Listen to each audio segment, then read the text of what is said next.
Hi friends, நான் இன்றைக்கி ஒரு புதுசாக தான் ஒரு ரெசிபி ட்ரை பண்ணியிருக்கேன். அது என்னென்னு பார்த்தீங்கன்னா, காளான் கிரேவி தான் ட்ரை பண்ணியிருக்கேன்.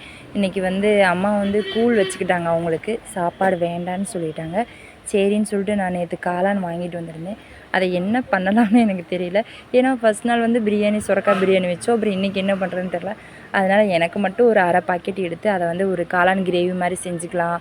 குழம்பு வச்சாலும் நிறைய வந்துடும்ல, அதனால் காளான் கிரேவி மாதிரி செஞ்சுக்கலாம்னு சொல்லிட்டு காளான் கிரேவி தான் நான் இன்றைக்கி ட்ரை பண்ணியிருக்கேன். சரி, இது எடுக்கும்போதே ஃபுல் லாங் வீடியோ எடுத்து ஷேர் பண்ணிடலான்னு சொல்லிட்டு லாங் வீடியோவும் எடுத்திருக்கேன்.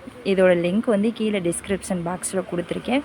ஃபுல் வீடியோ அதில் இருக்குது. நீங்கள் இன்ட்ரெஸ்ட் இருந்துச்சுன்னா செக் பண்ணி பாருங்கள்.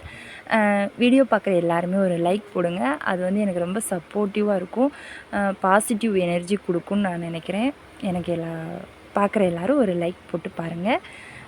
இந்த மாதிரி சின்ன சின்ன ரெசிபீஸ்லாம் நான் அப்பப்போ உங்களுக்கு ஷேர் பண்ணுறேன். எனக்கு தெரிஞ்சதை நான் பெரிய அளவில் இல்லை, இப்போ பழகிட்டுருக்கிறவங்களுக்கு, என்ன மாதிரி எதுவுமே தெரியாதவங்களுக்கு நான் அம்மாக்கிட்ட கேட்டு தான் ஷேர் பண்ணுவேன். அதை தான் நான் உங்களுக்கு சொல்லித்தரேன். என்ன மாதிரி இந்த வீடியோ பிடிச்சினா லைக் பண்ணுங்கள், ஷேர் பண்ணுங்கள், மறக்காமல் நம்ம சேனலை ஃபாலோ பண்ணுங்கள். ஓகே, பாய்.